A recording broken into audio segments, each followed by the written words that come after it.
2, 1. G'day guys, you should have the sheet, the library, and the library is a problem solving sheet for those clever children in my class. I hope you can enjoy it. We're going to look at a couple of the questions. We're going to start you off on them, and then you're going to have a go all by yourself. Let's look at question 1. I'm not going to write it down because it's right there in front of you, and I actually don't own this sheet. A company called RIC makes this sheet, and good on them. But let's look at question 1 together, shall we? Up the top, you've got to see, basically, it says the library contains books, doesn't it?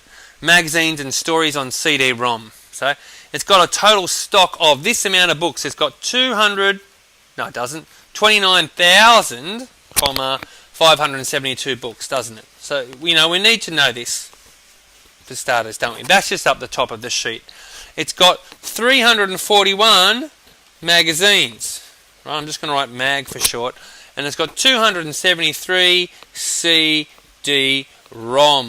Okay, so you need to know about info because it's important with regard to, whoops a daisy, Mr. Burns. It's important with regard to all of the questions that you're about to answer. Okay, so let's just have a look at that. I'm just going to make this small because I don't want it to be that big. That's fine. Isn't that clever? All right, so let's have a look at question 1.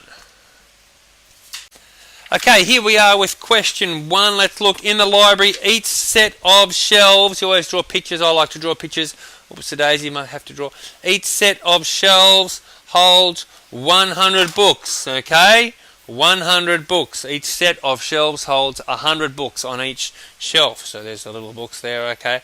There's 100 on each shelf. How many sets of shelves are needed to hold all of the books? What a big question. Well, how many sets of shelves are needed to hold all of the books? We know that each shelf holds 100 books, don't we? We got that.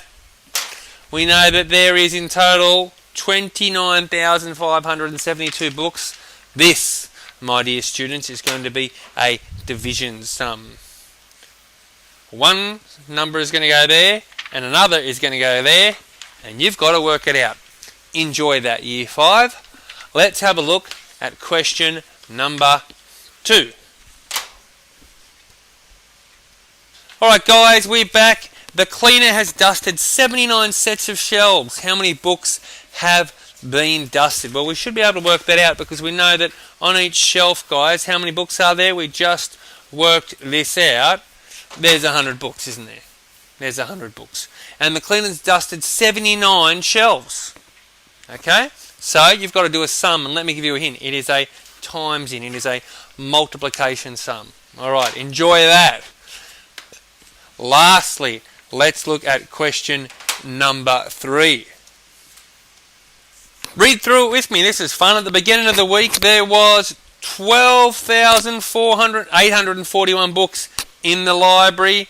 On Monday, we lost 473 because they were borrowed, weren't they? 473 because they were borrowed. And 168 actually got returned. Okay, so 168 came back on Monday as well. On Tuesday, 312 were borrowed, right?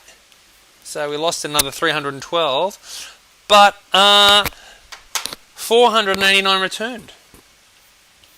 Right, so that was Tuesday. On Wednesday, right, 654 books were borrowed, so we lost 654 books, but we got back 536. So this is a bit of a plus takeaway sum team.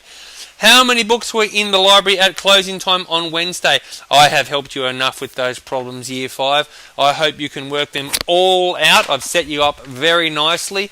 Please enjoy those. When you're finished, come and show me or the other teacher that I might have here with me, and we can tell you whether you got the answers right or wrong. And if you got them right, well done. Superb work. If you got them wrong, good try. Try again. See you later, Year 5 or Year 6. Who knows which year is doing these problems this time.